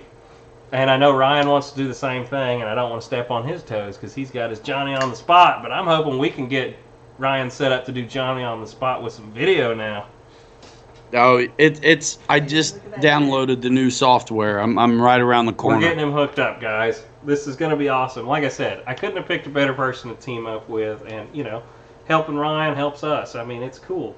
I love sharing it with everybody. Look at that. He's got his RC Jetwerx shirt on tonight. I don't have one of those. They didn't like me enough. I just had to wear my plain old Boozer shirt. I didn't even plan it. I told that's what's funny. I told my wife when we were out still, I was like, hey, Brookie, we're running behind because I had to go chase one out of a tree, and I walked through a bunch of crazy stuff. I'm taking my clothes off in the garage, put me some clothes and a towel out. Right. Because she's got the one baby asleep, and then I got the other two, and so yeah, so she picked this shirt out. Just so happened to be, I mean, I'm glad because otherwise it'd just be the hat and the bath towel, which it wouldn't be good. Deal. You know, it's kind of funny. Another thing that I mean, somebody in the comment section said, "Do you have that Marlin sitting there beside you?" You want me to go get it? Dude, go grab it real quick. Let's show guys. You know, if you're not at this level, but you're looking at getting into Give me a couple minutes. It's in the car. Oh, man. Oh, it's okay. I figured if you had it. No, dude. Seriously. It's quick. All right. Lori, just go back to me for a minute until Ryan gets back. We'll cut you off for a second so you can run out. Well, I'll talk about the airplane Ryan's going to get while he's off screen for a minute. If you didn't get to catch the Pilot Lounge last night, they released a brand new airplane from Arrows RC. I know that this airplane's not for everybody. This is a lot of money, and it's definitely for a more advanced pilot. But if you're, you know, getting out of the Warbirds and starting to look at your first foam jet kind of thing to get into it, they released last night on the Pilot Lounge the Marlin from Arrows RC. There we go. Had to think about it for a second. I got it. 4-cell ready. Comes with flaps. It comes with fixed gear, but it is a 64 millimeter jet. Going to be a great first jet, and I mean, it looks very similar to this. Ryan's going to grab it right now. He'll be back in just a minute with it. I think it would be a great first step, and if you kind of want to know what something like this is going to fly like, that'll be a good start, and then you could go from that to your Avanti. You know, it's all about the journey, guys. Everybody wants to be here, but I know that I can't in good faith tell you to go out and buy this if you've never flown a jet. I mean, this is not where you want to be. You need the proper place to fly this. This isn't going to be a park jet. You're going to go to an AMA sanctioned field to fly this airplane. Whereas somebody that's wanting to get into it kind of lightly, they don't have an AMA field close by, they could always go look at... What's up, Lori? I've been told you're dark. I'm dark? I'm not dark now. Anyway, the Marlin's going to be a great airplane for you guys that are wanting to kind of switch into it. I know Dennis Farley last night ordered one, and he's never had a jet before. I believe that was you, Dennis, if you're in here right now. $159.99 right now. It's a steal of an airplane. So funny enough, you can buy one of these batteries, or you can buy that whole airplane right now. But somebody that's getting into one, I think it's going to be a lot of fun. And even for a guy like me that has this big one, there's nothing like having a cheap 159 airplane to go to the field. You and your buddies have them, and you get to fly it together, and you can get close in formation and not be so worried about oopsing it. You know, there's going to be some nerves when I'm flying this one, but is Ryan back? Let's get him back in here. Hang on a second, Ryan. We got to get you on the screen before they can hear you. Give me 2 Oh, seconds. too late. You're already back. Welcome. Welcome. Welcome back. So there you go. He's got the Marlin. You can talk to him a little bit about it. I told him kind of the rundown of the start of it. Yeah, it's honestly it's nice. It's solid. It's a little tiny thing, 64 millimeter, 11 bladed fan. Takes 4 cell power. Guys who are wanting to try EDFs but not quite ready to bite off the 6S pack. This is something to think about. This is like an Avanti Junior. This is like a Super Viper Junior. I have not flown it yet. It's got flaps, ailerons, rudder, elevator. It does not have retracts. You could belly land it if you wanted to. And it's got a good sized battery compartment, believe it or not, that will actually fit like 4000 4S. I don't quote me on that yet. I'm going to do the test flights with 2200 4S, 3000, 2500. I think is probably the heaviest I really want to recommend, especially since I haven't flown it yet. But super exciting from hobbyzone.com, man. We just got it in the mail yesterday. There's only one in the States right now. They're only $159. Right. So can't wait to fly it. Yeah, and like I said, I think that'd be a good first step, and then you could move into an Avanti. I think it would be a good on the journey kind of thing. And then, like I said, when you get ready to go to that big thing, here's your next step in the Sport Jet series right here in front of us tonight. Man, and my buddy Dennis Farley, who's just going, a lot of guys got their first EDF maybe last night. Dan at Arrows told me we sold 6 of them on the show last night, and they're not even here. So they're like 4 or 5 weeks out or something like that, which is fantastic. Right. It's funny, Kevin just mentioned, he said, we had the dad, the mom, and the child of the Avanti tonight.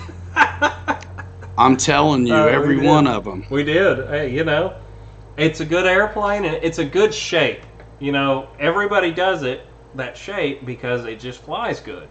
And anybody that knows them can look at it and go, all right, that's going to fly awesome. Even, at Joe Knoll, they had those gigantic airplanes, and I'm trying to remember what they're called. Horizon just came out with one. What's that green thing they did?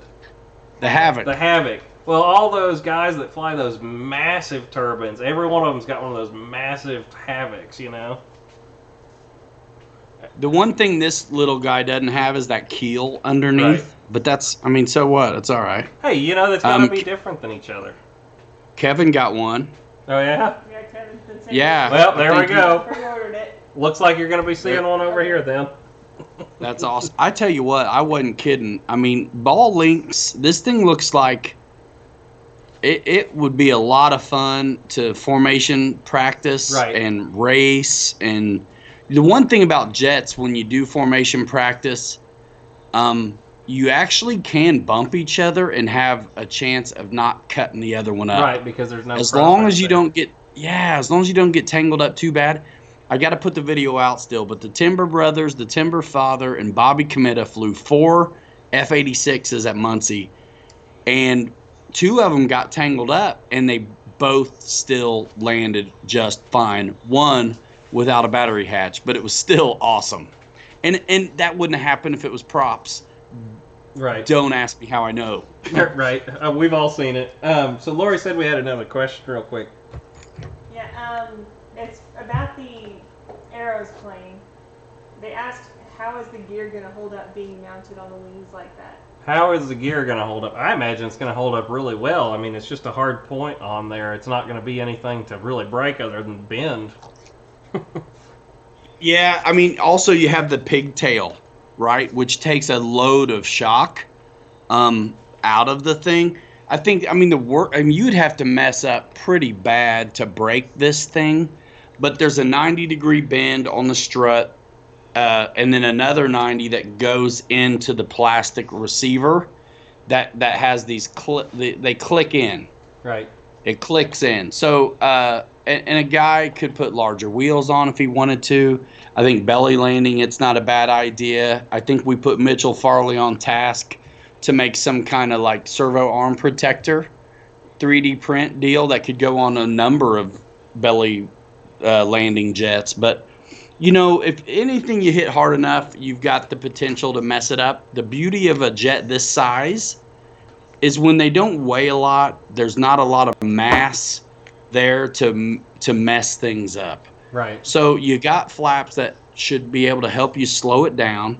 And if you fly the thing down instead of glide it down, you're not going to be going so fast that you should be ripping stuff up, even if you don't get it perfect. Right. For what it is, it's super. I mean, it's basically a little mini FMS Avanti. Right. I mean, it's got a lot of the same. I mean, this looks very much like that kind of DNA. Right. Which is DNA, good. It's a little different airplane, of course. All of them are. The between the Motions or the FMS. Mine's the Motion RC Avanti S, and I'm sure you've had the FMS. I think FMS has an Avanti also, don't they? They do. Yeah. It's a 70mm one. I haven't had a chance to fly that one, but I mean, the free wing 80mm Avanti was the first sport jet that made me start saying words like magic about an airframe. And I've flown so mine, it is magic. I will agree. It's something special, man. And when that's why I was a little bit like, wait a minute, when they try to compare it to the L39, there's really nothing that can compare to an Avanti really, other than one shaped just like it, like your Super Viper and like maybe this thing. Right. The L39 is definitely a great sport jet character flying military plane, but it's no Avanti. It never will be. Mm-hmm. And I flew my L39 this week, and it's the Avanti of the scale world, but it's not the same airplane by any means. It's just not. It's awesome. It's very predictable, but it's the Avanti is special. It is. And same that Super Viper will be as well. I mean, it's the same. There's a reason they've sold so many of them. This design is all over the place in the sport jet world. Even the Havoc is very, very, very similar to it. They'll tweak it here and there. Right. The first thing I know, I had the Stinger 90, and that was one of the maybe still even one of the greatest selling free wing jets there had ever been for the longest time. And that sport jet made everybody look good. You could land it hard, you could land it fast, you could land it slow. It flew well. It was very predictable. It was, large and in charge, and it was pretty awesome. And I got one, and I flew video, and I did it. So did RC Informer. He did it before we did, and I couldn't stand it, so I worked one up too. But once I saw the Avanti fly. Our buddies in California, which was Tony Curso, ex-plane guy, and Victor, I think it's Shashinko, ace MiG killer on forums. Those guys are pretty gifted. And it was pretty windy in California, and they were doing that like slow as they could go. They just really showed the plane off very well. And being on the inside at that time, I was like, is there a gyro in that thing? And the answer was no. And I was like, whoa, because I know how the Stinger acts. Stinger 90 is awesome, guys love it. But if you've flown both the Stinger 90 and the Avanti, I'd be I'd be very surprised if the Avanti doesn't win on character. And then as a model and its features, it wins on landing gear, and lights and the battery options. The early jets were battery killers, man. I mean, it was 2.5 minute flights. The Stinger 90, you couldn't put anything smaller than a 5,000 in, and when you got your 5,000s out, they were round. So it was like, to get the Avanti, which was an 80mm, a little bit more efficient, and be able to use a wide array of packs. That was also. Three advantages right there, and flight character being, I think, almost most important, right? Like how they feel and fly. Right. Man. Anyway, you get the point. I think the Avanti shape is awesome. Right, yeah, I know. This style of sport jet, you just can't go wrong with, whether it's the Avanti, the Marlin, whatever it is. any of them that look like that kind of fantasy sport jet, they were designed to fly, not for any kind of scale detail. They were designed to be the best flying ability they could with the airframe, is what they were going with. And you can tell the way they fly. One thing I really, what started me on that tangent in the first place is I noticed with the Stinger 90, it was flat bottomed and it had this big monster rudder and it would wag around. Mm-hmm. I didn't fly a gyro in any of these sport jets yet, none of them. So the Stinger 90 would kind of wag around, you know, and I was like, even on days where maybe shouldn't have been, I thought, you know, and it wasn't a stall thing. It was just in the yaw, right? And man, it had this big monster vertical, and you're like, man, that ought to tame that or something, you know? It's just, but it wasn't. It wasn't. And then I saw the Avanti, and I'm like, man, that vertical's not big enough. And then flew it, and it's like, dude, this thing is grooving hard, just like those California videos. This is locked in. And then you look at that keel from nose to tail, and you're like, that's where the vertical went, right? It's whether you do the wing fences or not. It's like it can get away with having that smaller appearance on the vertical because it's got a keel underneath it, right? Which just it's grooving. And this does too, just like that. And the keel that you're does talking too. about, they got it in there too. That's circle back and touch base, Wesley. I set you up. That's Bam. it. That's it. Look at Bam. it. And you can cook a cheeseburger on it too. Right, that's right. You can flip the cheeseburger with this one. Let's see. Somebody apparently hadn't had dinner. Hang on. Woo. It's not glued together here, or screwed together yet. So I'm trying to pick it up. You're having testicular difficulties. That's right. Later the show gets, the more downhill we go by the minute. Yeah. Oh, man. It was a good show tonight, though. I hope everybody enjoyed it. We had 80 guys in here at one point. I don't know how many. Was there any ever higher than that? It was definitely a record night for us tonight. And it doesn't surprise me. I mean, we worked really hard on getting the best program we could for everybody. Man. Can I want to plug something Go for for you. it. Plug it. Hey, Mary Boozers just got on Instagram today. Woo! I've been telling him to do it. He's missing out. He could document, you know, YouTube. Like we're airplane guys, but we are serious about like making videos and content. And YouTube's kind of a bit more official, you know, especially Wesley really schedules out his uploads and really trying hard to bring the show and upping everybody's game on these streams and all. But behind the scenes and a little bit less, you know, a little more candid and all that, check out Mary Boozer's Instagram and make sure you're following him on Facebook as well. Yeah, I'm going to try and be really good about putting stuff on the Instagram all the time, kind of behind the scenes stuff, you know. I'm telling you, and talk to me about it because I can tell you how to get the most out of it. I grew mine to 5,000 or almost 5,000 in a few months with just a few simple strategies. And right. Anyway, we can talk later. But he's going to help me with Instagram. I'm going to help him with his YouTube live shows, getting it to where you've got the same stuff we got. Don't forget Instagram's also great. About the giveaway back here. I was trying to hint it to you last night, and you weren't getting what I was saying.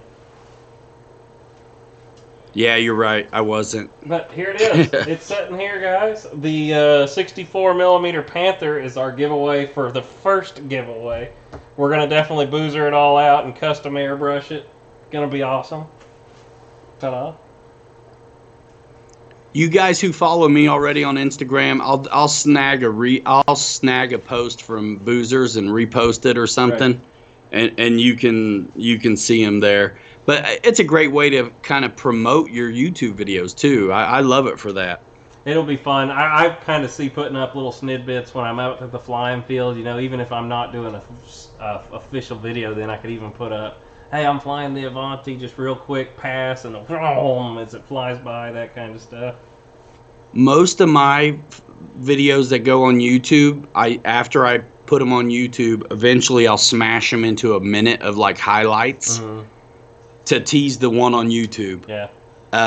And they go killer. They go crazy. If you use the hashtags, man, they go crazy over there. Anyway, I see Chris I'm nerding Jackson out. asking me about the barn burner shootout video he sent me.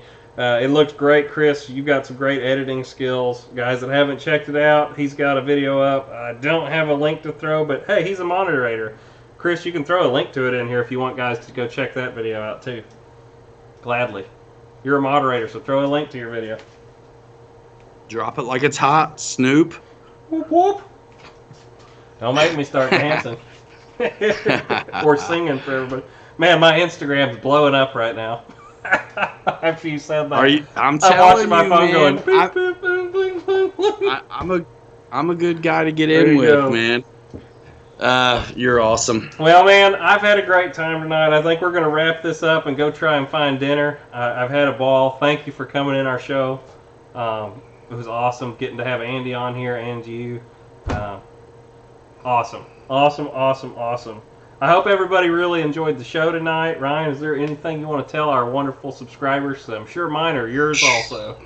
And if they're not, they should be. Man, yeah, I know, right? It'd be, who knows? Maybe somebody doesn't like me. There's apparently 2 people that don't like anything I put out. Every video I get like 2 downvotes too now. 2. And so Yeah, there's well, somebody it that must just suck. doesn't like us, I guess. I think it probably just more sucks to be them or Right. something. I don't know. Anyway, Bam, bam, bam, bam. yeah, you know, Wesley, I really would have to have something going on that'd keep me away. Because here's the deal: like I always would pop in on the chat on you and Dave's RC whenever I get the kids down. They're getting bigger. It's easier to get them. I'd be like, Daddy's got something to do, and I don't have to worry about them hopping out of bed and running around because they know what will happen if they do. So, yeah.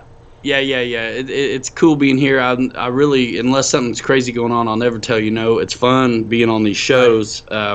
It's fun being in the chat too. So, I mean, when you ask me, I'll come on, and if I can, and I appreciate it. It's your show's awesome. We probably have some of the same subs. I just say be looking out next week for stuff from all your favorite buddies. I mean, Wesley, you got a F-35 video dropping Wednesday morning. Yes, the guys told me they want to see me do the 1500 millimeter red tail jug video. There you go. So I'll edit that one up. I got it done already. Shot in Muncie with a chase cam, and we flew a little bit with a guy on a Mustang who had a red tail too. It was kind of neat. So just keep looking. Guys like me and Wesley and all your other buddies putting out videos. Check them out. Hit that bell because it's that extra step to share. You know what I mean? It's easy to go flying, but when you're thinking about all your buddies, the audience, the community, we all are better together. So support those guys who take that extra time to make videos for you. Because it's really not it's not as easy as it looks, and you have to really do it on purpose. I have got to mention somebody right now. A buddy of mine from college has just jumped in here that I haven't talked to. I've never seen him on the channel before, and it's so cool. Drew Thompson is asking, what is the skill level for this airplane right now? I've got to shout out. I mean, he's a buddy of mine from forever ago. It's so cool to see him in here. This one is not this first airplane, Drew. Now, I will tell him, because I know him from personal experience, he's flown a lot of airplanes in the past. A good airplane to get back into this, because he did have an F-15 for a while, would be the one that Ryan has there in front of him. If you want to hold that up for a second. That's called the Marlin that he has there, and that plane's 159 right now. We'll do that quick rundown for him real quick since he just jumped in. But that would be an awesome airplane. This one is definitely for after you've advanced into the hobby quite a ways. This one is a lot more expensive too. The battery costs as much as that whole airplane. I'm sorry to interrupt you, but the misnomer on these planes, I think what makes that big one not a good first plane is price. It's not the flight character; it's the price and the amount of tech that's in it. Right. That's really it. Because I mean, like everybody knows, bigger does fly better. But boy, it hurts more too when you make mistakes. Right. So you get something you can beat around on and get confident on it first. Right. Yep. Yeah, like I said, the little Marlin is the way to go getting started and getting your feet wet because, you know, you've got $159 in that airplane, whereas this one you've got, I think this one's sitting right at $2,200 right now. So. And you guys went max. You went crazy. Yeah, on this it. one's But, maxed I mean, out. You get into this airplane for around $1,000. I mean, after you put your receiver in it and everything, I mean, you're going to be right at $1,000 after you get everything in it. Batteries loaded in it and all that to go with the base Absolutely. model, which is still going to hurt a lot if it hits the ground. Yeah. Well, and the You other wanna thing be- is you've got to have an AMA sanctioned field to fly this at. This is not a park flyer at any. I don't care who you are. This should not be flown in a park. This is like 20 pounds flying around in the air. You'd be a total jerk to try to take that somewhere that wasn't a Right. legit field. You're going to go through somebody's roof on their house and into their living room with this one. So. Yep. Anyway, well, guys, I've had a good time. Ryan, you all good, man? You talk everything you needed to say tonight? I'm good. I'm Well, good. I had a ball. We're going to go eat dinner. It's been a great 2-hour-long show. Look at that. I'm catching up to you. Oh yeah, on time. Right? Yeah, man. Oh. Yeah, man. Man. Anyway, guys, I've had a ball tonight. Thank y'all for stopping by the Merry Boozers channel. If you're not a subscriber to me or Pilot Ryan, definitely check us out. I linked in the video him flying the turbine version of this aircraft. Definitely go check it out. It's a lot of fun. Well, it's not you flying it. It was flying Ant and Captain Mike. Go check it out. There is a video of you flying it also on your channel. Guys that haven't checked Ryan out, though, his stuff is awesome. I see there's a bunch of new guys' faces in here that I don't see that often, funny enough. So definitely go check out Ryan's page, too. Yeah, thanks, please. And without further ado, guys, let's count this down. Ryan, you count us out tonight. Okay. All right, man. We're going to do it hanger rat style. You ready? I'm ready. Got my fingers. All right. All right. We're out of here in 5. Hanger rats forever. 3 you later. You too good to be forgotten. Stick a monkey pants. Good job, Wesley. See you later, Thanks, everybody. guys. It was a ball tonight. Support your friends. See y'all later. Later.